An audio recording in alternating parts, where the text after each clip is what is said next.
Everyone's in, ready to go. Good afternoon, ladies and gentlemen, and welcome to the North Sydney Local Planning Panel. This afternoon, we have 5 items that we're presenting and considering, and we'll make a determination on.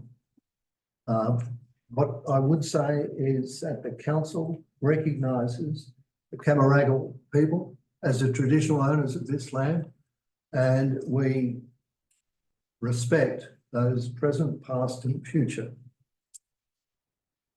What I should say to you is the items that we're considering this afternoon, we've been to each of the sites. We've had the benefit of a briefing from the staff, and in particular, we've had a detailed set of reports on each of the items that are before us. We've considered submissions from all of those that have made them, and both written and verbal, and we'll consider further submissions during our deliberations. We will also make a determination on each of the matters after we hear from all the people present today. Ladies and gentlemen, can I introduce you to the panel, starting with myself as chair. My name's Gary Shields. I'm a planner with, I'll admit, to 50 years experience as a local government and consultant. I have master's degrees in planning and a PhD in planning. I'm a panellist on and chair on other panels, and at one stage I was an acting commissioner in the Land Environment Court. I'll introduce you to each of the panels, starting with the gentleman on my right. James. My name is James Harrison. I'm a planner who has had experience running councils and in private practice. I haven't quite got 50 years, 44 years in practice. That's me. Thank you. Jared Teresi. I'm also a town planner with 38 years experience, both at local government and in private enterprise, as well as the fact that I do sit on other panels as well. Thank you. And our community rep today. Good afternoon, everybody. My name is Lindsay Day. I'm also, apart from being council's community rep, a consultant town planner. I'm not going to say exactly the number of years experience I've had, it's somewhere in the middle. And I have a small sole trader business, qualifications in geography and town planning, and I'm on this and 8 other local planning panels around and near Sydney. I should just make this comment before we move on to item 1 on the function of the panel.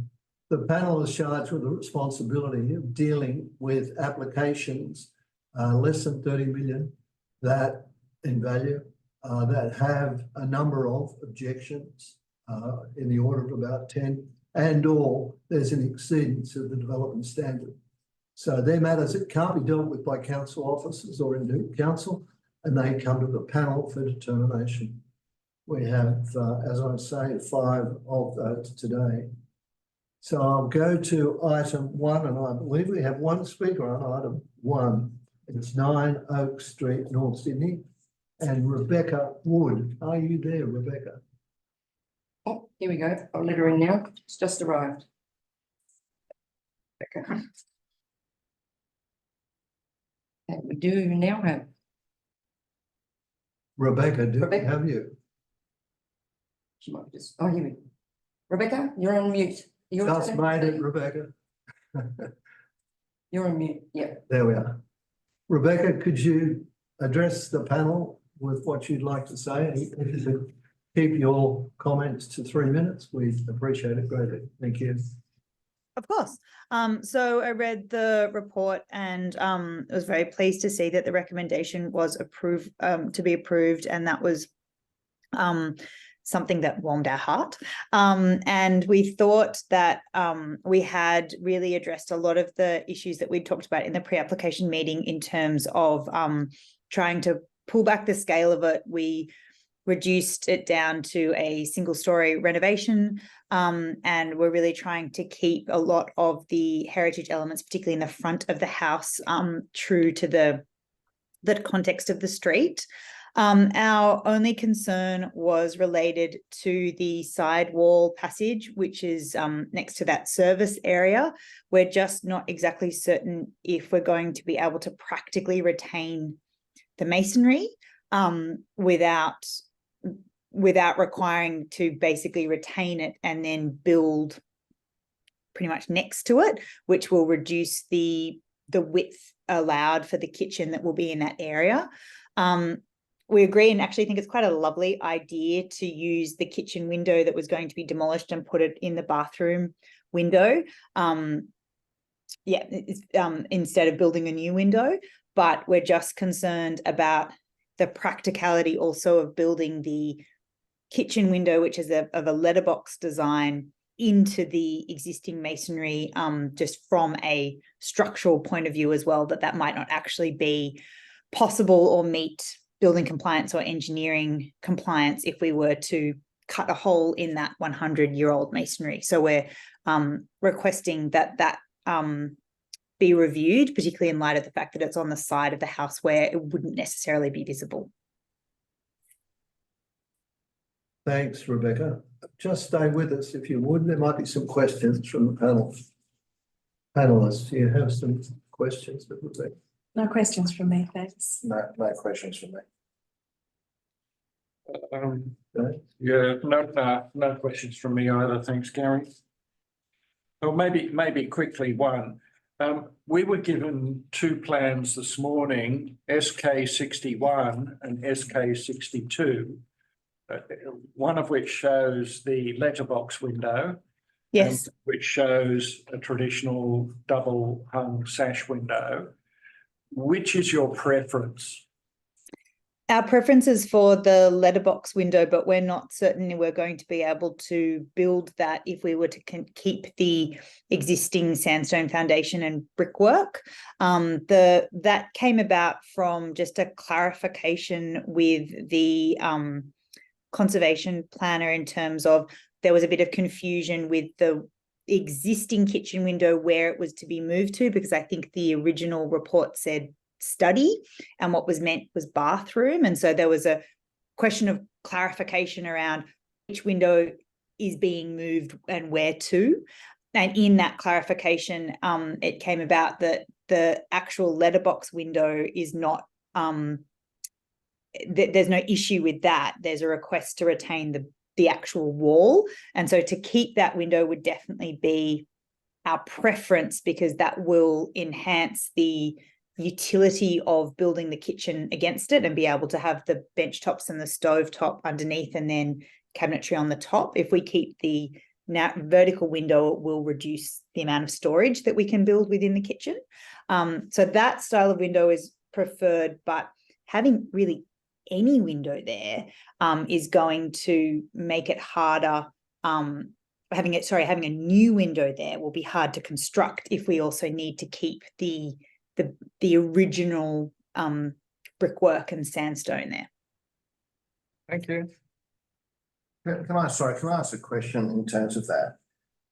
If the brickwork was to be retained, do you want to have a window in that section based on the comments you made about your kitchen cupboards and whatnot? I think if the brickwork was to be retained, there is an existing window there at the moment. And so I think the choices were to brick that up and have no window, or keep the existing one there. And I think from a light perspective, we need a window because there's no light coming from the party wall on the other side. So having a window is preferred over none. But we're still worried about the narrowness of the kitchen in general. If we needed to keep the wall and the window would then involve, we would need to, after that, build the timber framing that we had planned just to keep the whole thing up, and then build the kitchen. So it takes out a big chunk of width from a already quite narrow block. Thank you. So just clarifying, Rebecca, on James's question, it's the letterbox style window if you had a choice of the two. Yes, and to take the existing, if we have a choice, take the existing kitchen window, use that for in the bathroom, but demolish the actual wall and replace it with timber veneer, which is the plan, and then have the letterbox window for the kitchen. If we have to retain the existing masonry, then we need to keep the window frame as it is. I don't think we'll be able to build a letterbox window into the existing masonry without risking it collapsing. Okay. No other questions? No. Thank you, Rebecca. We'll make a determination later this afternoon, and Okay. the determination will be on the website in a couple of days. Thank you. Fantastic. Thank you for giving me the opportunity to speak. Have a good day. Thank you. Thank you. Do I leave? Is that my cue to leave? You can leave now if you like, or you can stay here and enjoy the Listen, yeah. entertainment. Okay, if you're not talking about, No, No, we won't be you can talking about you. I promise. you won't. Yeah. Okay, I'll leave. I'll leave you in peace. Yeah. Bye. Item 2, 41 McLaren Street, and I've got Sarah Castro, and I've got a gentleman here who's telling me he has to leave us before we deliberate on it. So I have a conflict of interest, Gary, in that I retain shares in Ethos Urban, so I'd like to excuse myself from this item. Thank you.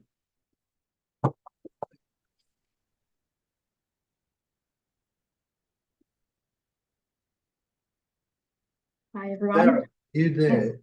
Yes, I mean, sorry, my name is not right on Zoom, but I don't know how to change it. So, Oh, I can change it.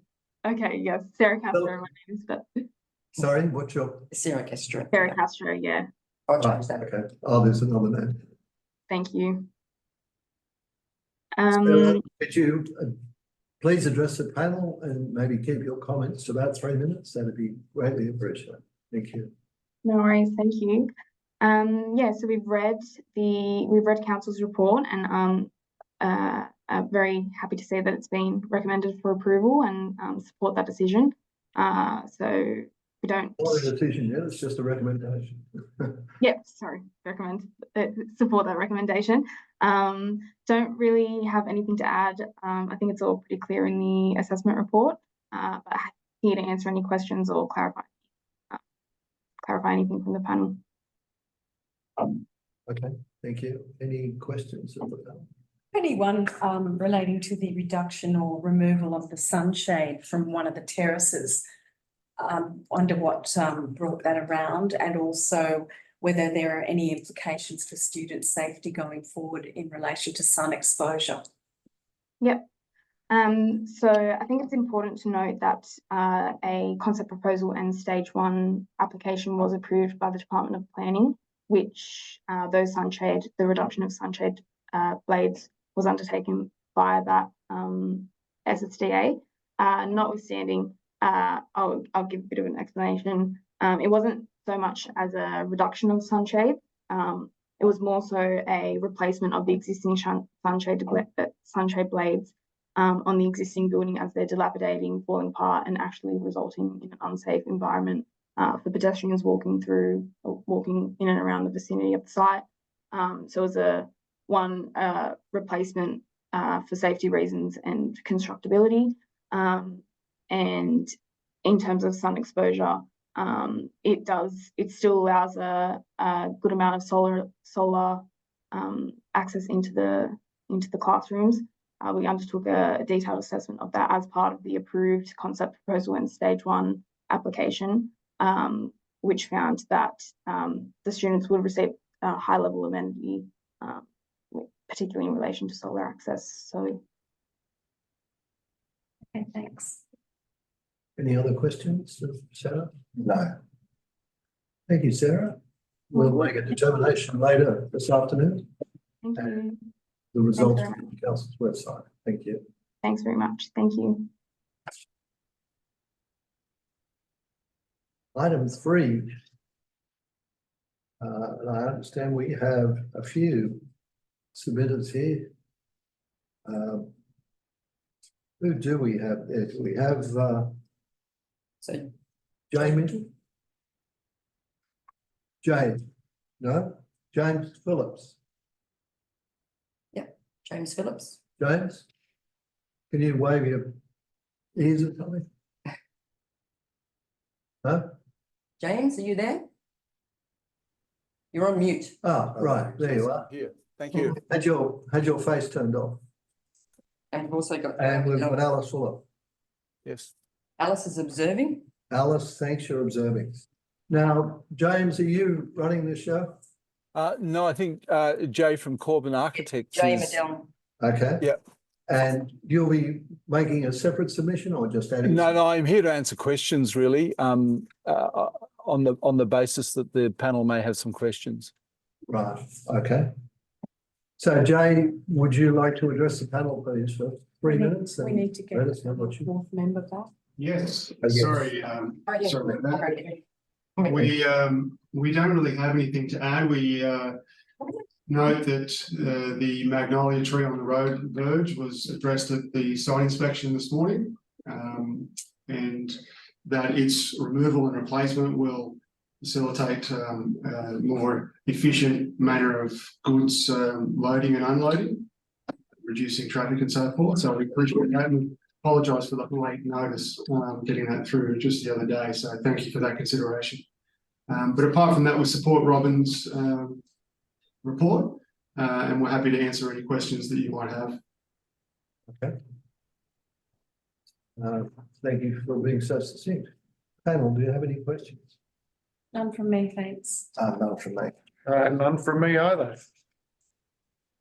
Well, thank you for your attendance. You earned your money very cheaply this afternoon, or very easily this afternoon. And we'll make a determination a little bit later on. Fantastic. Thank you very much. Thank you. Thank you. Thanks very much. A bit more activity on item 4. Item 4 is 19 Walker Street, Lavender Bay, and I've got 2 people registered to speak. I'm opposing the application. Do I have Peter Zachary? Peter, are you there? Top left hand. Yep, I'm just on mute. Peter, I think you're on mute. Still on mute.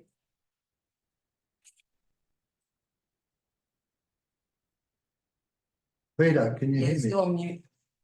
Can we I'll see if I can. I don't know if I can. Can you override him? I think I can. No. Yeah, still on mute. Oh, no, you're right. Can you hear me now? Yep. I can now. Thank you. Okay, You Chairman want and to panel, present this, well, thank you very much for the opportunity to Before speak. you start, Yes, would you kindly restrict your address to 3 minutes? And we look forward to hearing from you. look, Chairman, look, I'd like to speak for 3 minutes and I can guarantee I won't waffle. But no one told me about the 3-minute restriction. So look, I'll be as brief as I can. But look, there are some serious issues to be covered here. Thank you. Okay, so look, let me just mention that on Monday, all the residents of Walker Street who originally objected to the DA have reiterated their objections in a letter to the panel, and they were joined by 3 members of Arthur Street. Now, do you have that letter? I can't say as I've seen that letter. Oh, okay, because it specifically came in to the panel. Look, what essentially said is that there were new plans submitted in 24, over and above the plans that came in 22. All the objections that the residents had remain in place, and we would really appreciate the panel reconsidering those objections. Those objections essentially cover height, they cover overdevelopment, they cover site coverage, they cover landscaping, and there's a bridge which was created there. And look, most importantly is that we just do not believe that this development is a sort of change that should occur to a heritage listed house in a conservation area. And I'm just going to hold up the front page of the plans. Now you can all see that. This is what the people going down the railway line to the North Shore. This is going to be what people going Walker Lane will see. This is what all the residents of Arthur Street will see. This is just totally inappropriate. So look, that's my introduction. So look, let me talk specifically, and I'd like to talk, if I could, to the report that's been prepared by Damon Kenny, and I'll refer to certain pages, if that's all right with you, Chairman. Thank you. One of the big issues is height. And if you look at the report, on page 14, it stipulates the objectives of clause 43. Now, when those specific items are addressed by the applicant on page 14, the answers they're not substantial. And if I go through, say, the second dot point, the development does not increase the bulk of the scale. I'll address the bulk in a minute because that's absolute rubbish. You go to the further point down, the proposal has not impacted the view sharing. Well, I mean, Tess, who's going to speak after me, is going to tell you that's exactly wrong. And to add to the back of that, per the heritage impact statement, I don't even know what that means. And then to go down and say, the minor work proposed for the site, they are not minor. And I'll cover that in a minute too. They do block views. There is unacceptable shadowing. And I'll cover that. Look, I'll cover that right now. On page 20 of the report, it says that my yard will, in the middle of winter, receive sunlight between the hours of 9 a.m. and 11:15 a.m. That's 2.25 hours, which whoever has prepared this report has somehow decided to round up to 3 hours. Now, I just don't think this is a fair assessment. Okay, so that's my view on height. If you go further and you look at the areas of site coverage, I mean, I'm in despair because site coverage is covered on page 23 of the report. If you go to the bottom of the page, this is a magical development, Mr. Chairman and panel, because we've added massive bulk to it, and yet the site coverage is reduced. There it is, bottom of the page, site coverage.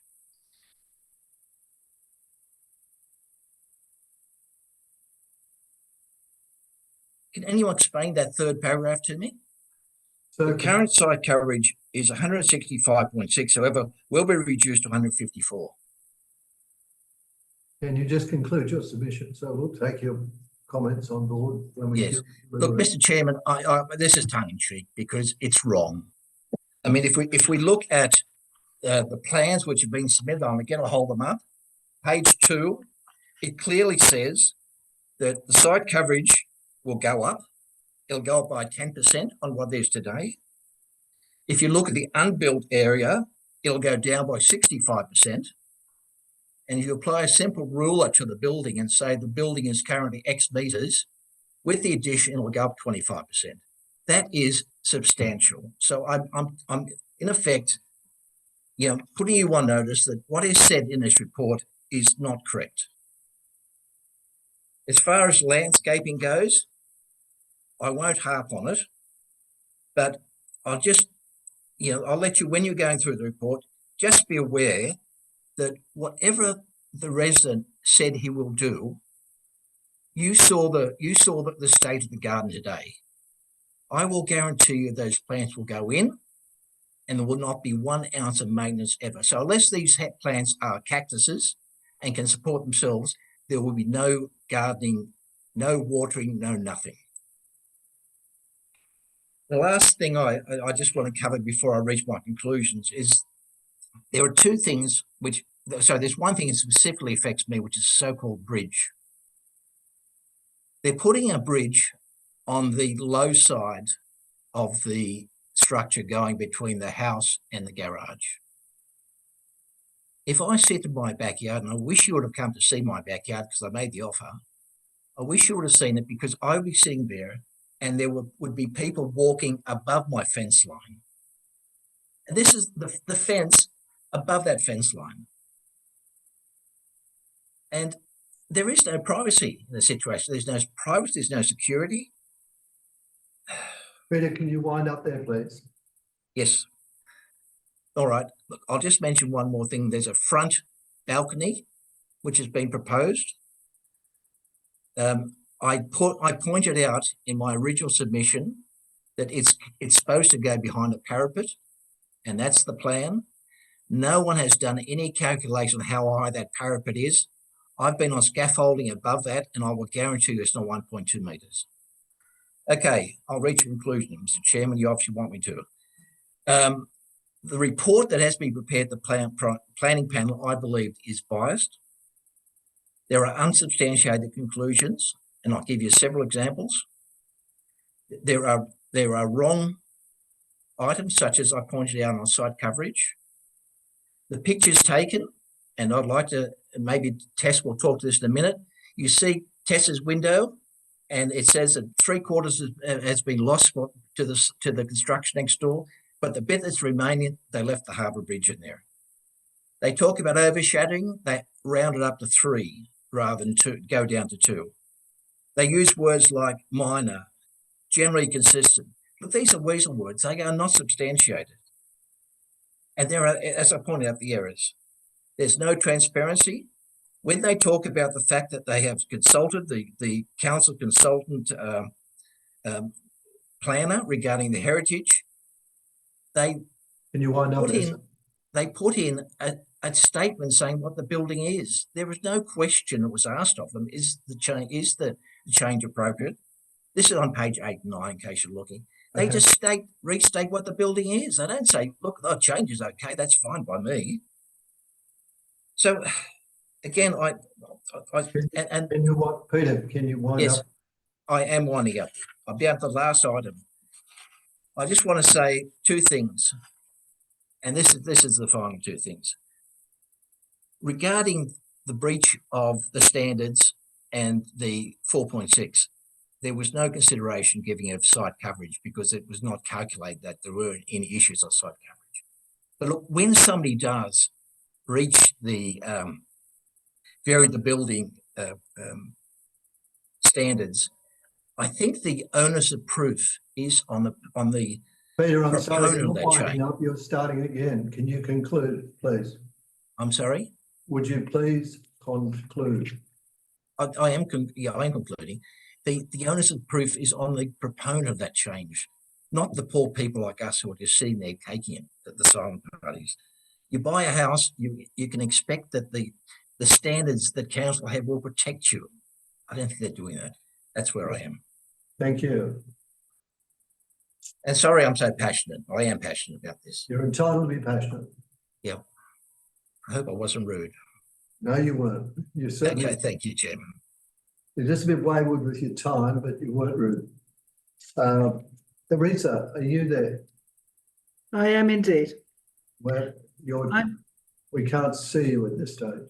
Yeah. Really? My camera's on here. Oh, there you are. Sorry. Yeah, your name. I just can't make your name out of the bottom. Yes. You're number 21. My name is Teresa Heinz, and I'm the owner, one of the owners of 21 Walker Street. And Teresa, for the record, we called around to your place today and knocked on your front door. Okay. For what purpose? You were home. No. You had invited us to come around, I think, had you not? No. Yeah, but that was me. So I made the invitation, not Teresa, and it was to my house in number 17. Okay. Yes, I'm sorry. I had no idea you were visiting, and in fact, I am not home. Right. I happen to be on vacation in Victoria right at the moment. Okay, thank you. So I am concerned about that, your lack of being told where you have been invited. And I'm also concerned about the fact that we made a submission as a neighbourhood and you haven't in time, and you have not received that letter either. So I'm worried about your processes. I have vast objections. Can I just stop you? Can I stop you there, please? Yes. We will find that letter. I've not seen it. We will find that letter and carefully review it before we make a determination this afternoon. I would appreciate that very much. I have vast objections to a plan that so substantially alters the footprint of 19 Walker.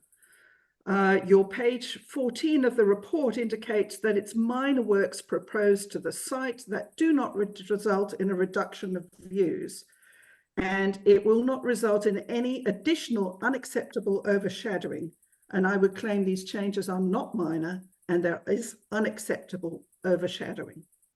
And although those comments were made in reference to the height of the building, I do believe that they hold in regards to the impacts on our quality of life at 21 and the protection of the value of our house. If you look at the figure 7 on page 18, I find losing 3/4 of the view from that window of the iconic bridge is unacceptable. And the bridge, as Peter has pointed out, is nicely captured in the corner that's kept because of where the picture is taken from in the room. We use this room, for example, to watch the fireworks on New Year's Eve, and with the iconic view of the bridge, it'll be substantially affected. And again, as well as affecting our quality of life, I believe there'll be considerable loss of value. Page 19 of the report says, views from the roof terrace could not be obtained due to roof, could not be attained, and the below assessment is theorized. I find it unacceptable that something so important is theorized. Page 28 says, loss of outlook from the kitchen on the ground floor and bedroom at the back of the house onto trees and sky. And it says, while as they're acknowledged, there'll be some loss of outlook to the southeast, I apologize, as the result of the proposed development. I don't find that some look of outlook. We lose all outlook, because the house at 19 would extend to match the back of our house, and all the windows at the back of our house will no longer get any sort of direct sunlight. So I'd say that's not some loss of outlook, but total loss of outlook. And due to the nature of the terraced houses in Walker Street, as you probably know, there's little to no sunshine coming in at the front of the house. And we knew that when we bought the house. But the back of that house is where the sitting area occurs, at the back of the kitchen. And so it's important, again, for both quality of life and the value of 21 Walker. And I don't feel that those are being protected. I find particularly, there's several things, as Peter has pointed out, and the letter, when you get to review it, indicates other issues. But for me, it's the extension of the house to increase the footprint of 19 Walker that I find unacceptable, that blocks our light and it blocks our views. And I think it will, as I say, produce a loss of value to our house that I find is unacceptable and I believe should be protected. Thank you for your time. Thank you for your submission. Is there any questions of either of these presenters before we go on to the No, not for me. None from me, thank you. No, thank you. Thank you for addressing us. Thank you for your comments, and we will find that letter before we make our determination. On behalf of the applicant, I've got 4 representatives. Are you all proposing to address, or is one proposing to address? Would you care to advise the panel? Sure. I've got Jonathan Wood is from Think Planners. Is that Jonathan? Would you just? I'm standing in for Jonathan, Mr. Chair. Right. Jonathan's been caught up in the court, and hence I'm standing in for him this afternoon. Apologies from him. I'm also a director of Think Planners. I have. Could you just say your name, please? My apologies. It's Adam Burns here, director. So, Adam, will you be addressing on behalf of your team? I'm here also with the architect, Mr. Blake Letnick. He and I are here to confirm that we support the report that is before you and to respond to any questions arising. We will be seeking your adoption of the recommendation this afternoon. We have made a submission in relation to conditions. Mr. Letnick's made that submission to the council earlier today. If you haven't yet received that, we're happy to just walk you through that. But otherwise, the architect and I are here to respond to anything that you may wish to ask us. Would you like or would you care to respond to any of the comments of the submitters before you? There's been a number of comments arising. So let's deal with view loss. We're quite comfortable with the analysis that's been undertaken in the report before you.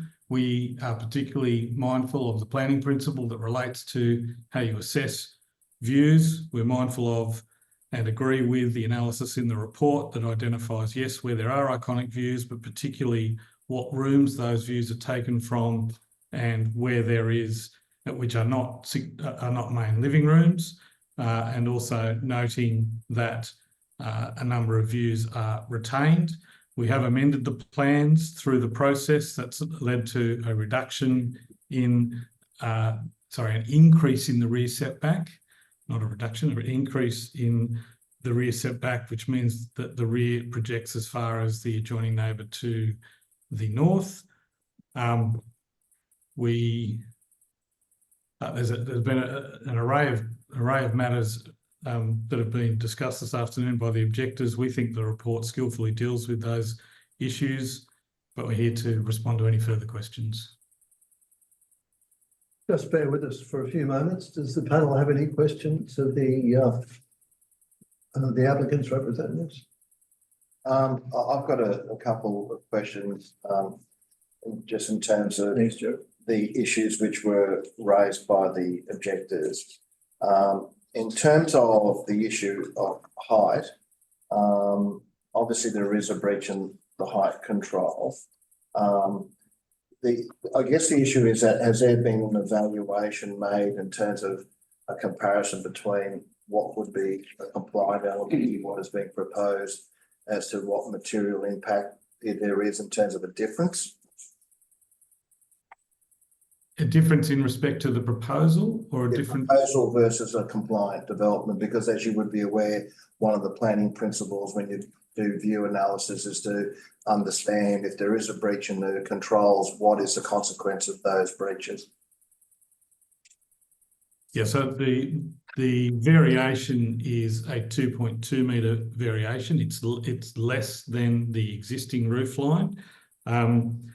I would need to defer to the architect just in terms of whether a view analysis has been undertaken, having removed that proposed variation.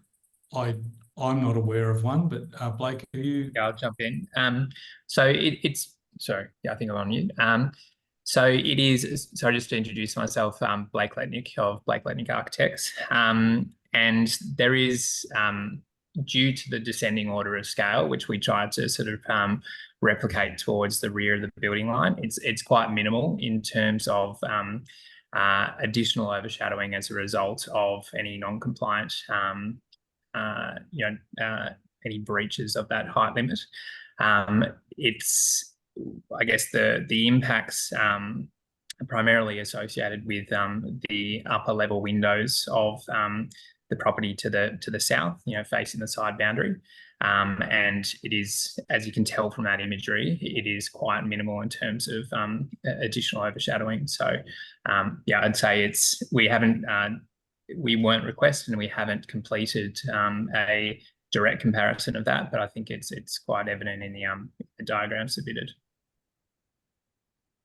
I note that the master bedroom has a proposed balcony on that of that master bedroom. I guess it's a question in the sense that if in considering this we were mindful to issue an approval, is there a necessity to have that balcony of that master bedroom and whether that could be converted to a Juliet type of arrangement? That's a possibility, I guess. It's what we were looking to reinstate. There was a prior balcony in that position, which was sort of enclosed as a sunroom in the existing condition. So we're looking to reinstate what would have been the existing the prior condition to that. But yeah, it's something which is contemplated that it's rarely going to be utilised. Like it's not sufficiently I guess, proportioned that you would have a furniture setting out there, but it would assist in terms of natural ventilation to be able to open those windows to, to what a sliding door arrangement would permit. And happy, if the panel considered it, happy to include some privacy screen towards the side boundary if that would alleviate some concerns. I would have thought a privacy screen would cause a view loss issue, but anyway, I'll leave that there. So can we clarify that? Can we take that as a question, Blake? Have you looked at that? Sorry, which part? The part was, or the suggestion was, that you might put a privacy screen. The question back was, would that cause a view loss or a potential view loss? I wouldn't believe so. We've tried to, because we have, since the initial submission, we have set the rear building line further back from the rear boundary, so that we are projecting no further than what the neighbour to the north is set. So that privacy screen would be further set back from the rear building line of number 21. Oh, sorry, 17.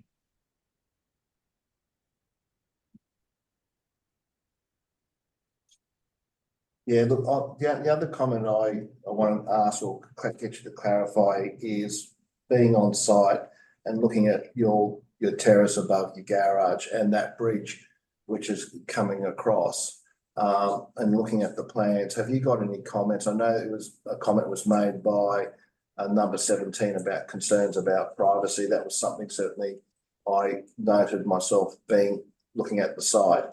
Have you got any commentary or any comments to make in terms of that issue? Sorry, just to confirm that, you're saying the breach of the garage? Is that the bridge? The bridge. Bridge. Sorry. Okay. So the bridge, like, it's an interesting one. We have called it a bridge because it separates or it links the building from the rear building line until the garage. But we have tried to, we've tried to create a garden setting in that rear yard, which is sort of abnormal to what is the typical arrangement up and down the laneway. We've called it a bridge because it is reduced in width for that circulation space.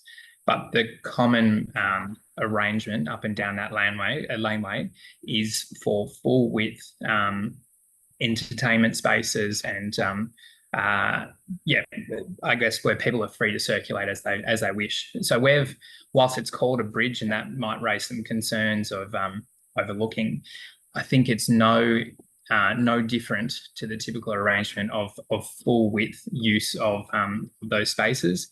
And I think that circulation space, it's likely to be a transitionary moment as opposed to an entertainment space where there's likely to be, I guess, longer duration of time spent and I guess more likelihood of overlooking and noise and those sorts of concerns.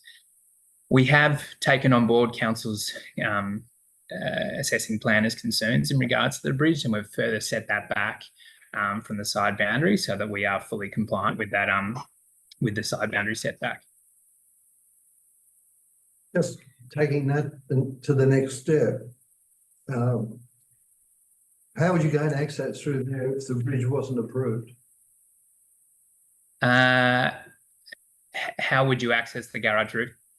Is that what you're saying? The roof garden? Yes, that's correct. I guess it would mean that you'd have to walk down onto the garden from the house. There'd need to be some sort of platform which should permit that, I guess. Is that similar to what happens now?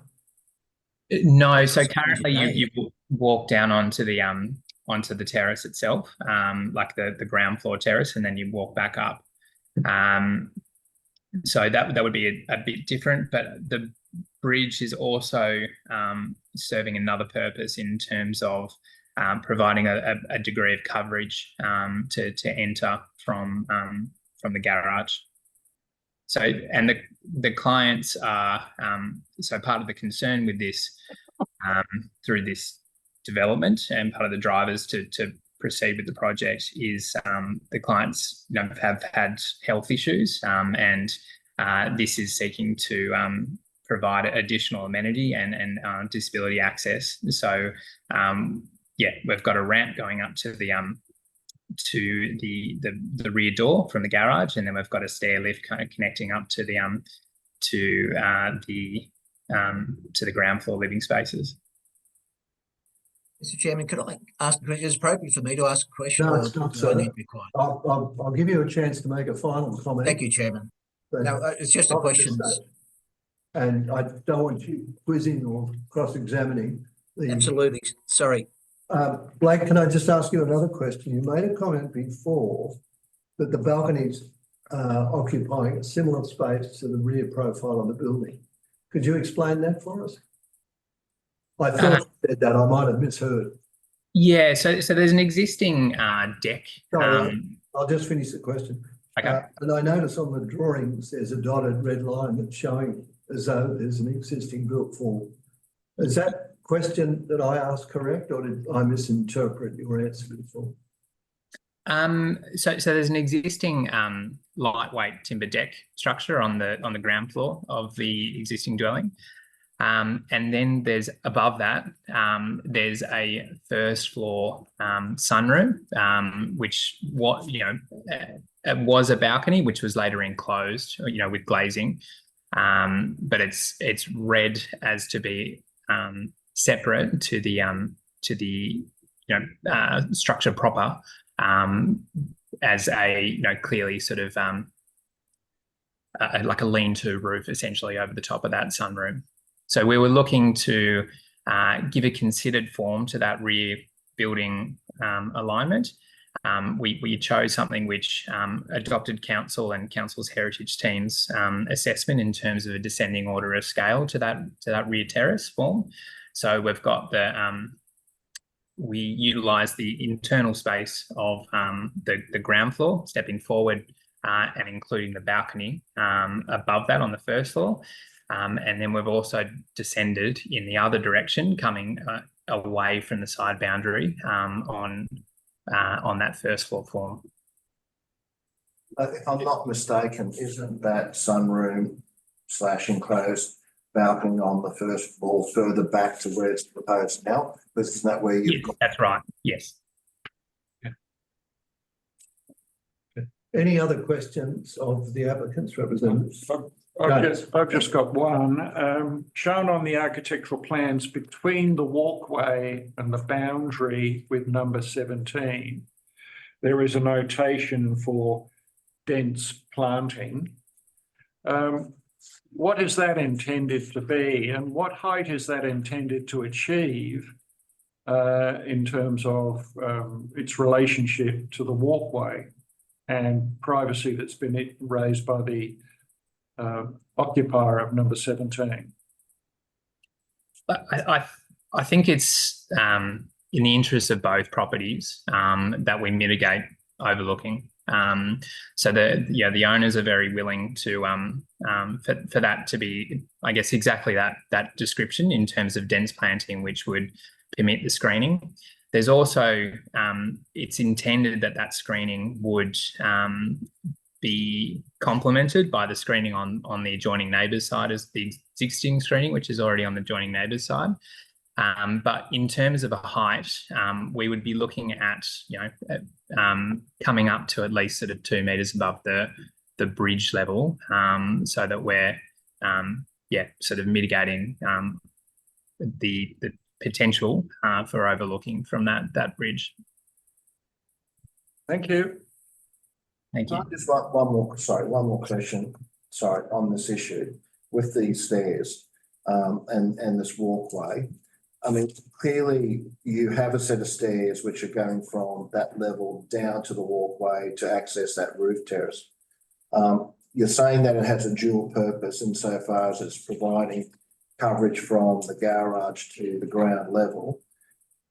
Would that not be still achievable by fundamentally having some sort of awning structure at ground level then have a stairs from your back private open space up to that roof terrace, so it alleviates the need for that walkway. Noting that you've got a set of stairs anyway, which you've got to transition from back at the rear building alignment. So you're saying the stairs would potentially either slide to the north or turn in the opposite direction? Is that what you're saying? What I'm saying is you could potentially have a set of stairs which are accessing from the private open space at ground level up to that roof terrace, not actually part of a walkway. And then if I understood you correctly, you made the comment that one of the design outcomes was to provide a covered connection from the garage and a great ramps to get into the ground level, and then you use a chairlift to get up. What I'm saying is that you could achieve some sort of awning structure at ground level, which achieves that same outcome, but not be actually a walkway.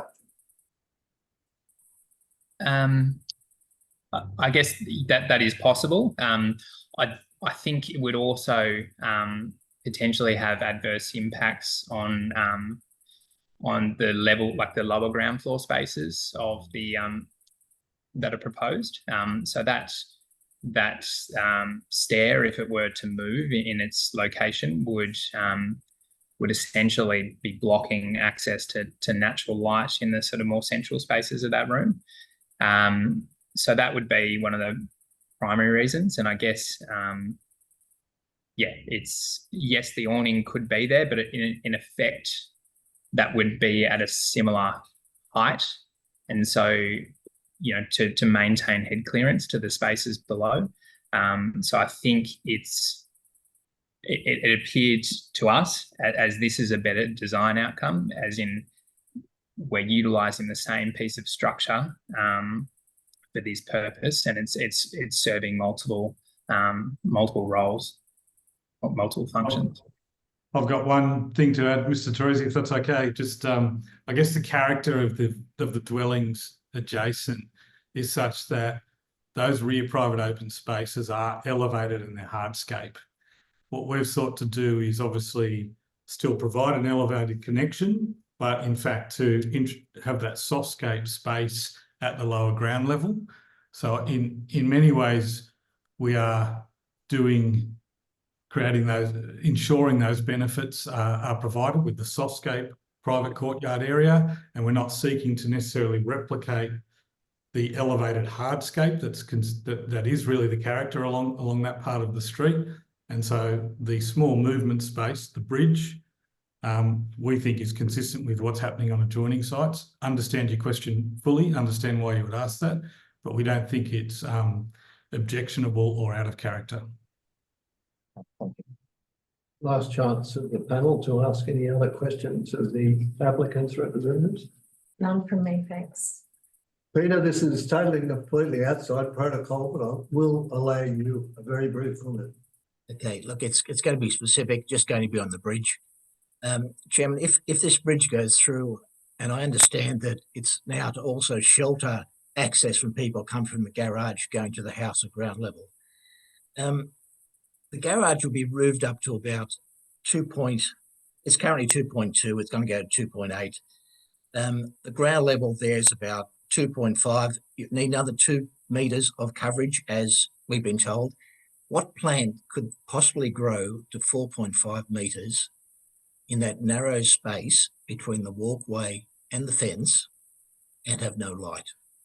Because the walkway is going to shelter it. So I think any talk of dense foliage, dense coverage, it's a nonsense. I just can't see how they could do it. Thank you, Peter. I'll leave it at that. May I ask a single question too? Thanks, Teresa. One question. Be brief with the We Peter. could have an explanation on how this percentage of site coverage reduced. I don't propose to answer that question, but I will look at it and we will check the council officer's calculations. I just need to explain to you the role of the panel. The panel is here as an assessing body and as a decision-making body. We've received comments from your good selves. We receive reports assessment reports prepared by the council. It's our role as independent parties to make a determination. And I'll give you my assurance that we will consider that question and Peter's final question in light of our final deliberations later on. So thank you. Thank you, Chairman. Can I just comment and just say that the submissions were emailed on Tuesday, just so you know, we did receive the submissions. They've been. Yeah, on Monday. Yeah, so they were sent to the panel on Tuesday, but I will print out copies for everyone to see during the deliberation, just so you know. Okay. Thank you. I wasn't seeking to blame anyone. It's probably our fault, but what I will assure you is we will read them. Yeah. Thank you. I have been received. There is a plethora of material that comes through from time to time. And I was honest when I answered your question. I don't recall reading it, but we will revisit that material.